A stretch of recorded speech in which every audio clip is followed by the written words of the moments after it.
Cinema టైటిల్సే కాదు, చివరికి short film పేర్లు కూడా వివాదాస్పదమైపోతున్నాయి.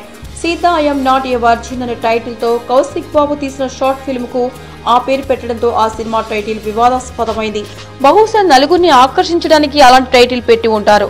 ఓ ఆడదానికి జరిగిన అన్యాయాన్ని చెప్పడమే ఈ ఫిల్మ్ లక్ష్యమని చాలా గొప్పగా చెప్పుకుంటున్నారు దర్శక నిర్మాతలు. అయితే ఈ టైటిల్ ఆడవాళ్ళని అవమానించేటట్లుగా ఉందని ప్రసన్న అనే ఆవిడ కోర్టుకెక్కింది.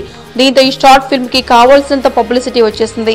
సీత ఐ వాంట్ జస్టిస్ అని టైటిల్ పెట్టుకోండని పిటిషనర్ ప్రసన్న వాదన. ఈ వర్జిన్ టైటిల్ ఆడవాళ్లను కించపరిచేదిలా ఉందని ఆమె కేసు ఫైల్ చేసింది. మొత్తానికి ఈ సినిమా ఆ నోట ఈ నోట పొక్కి అందరికీ చేరువైంది. ప్రస్తుతం ఈ షార్ట్ ఫిల్మ్ యూట్యూబ్ లో ట్రెండింగ్ లో ఉంది. ఏంటండి, వీడియో నచ్చిందా?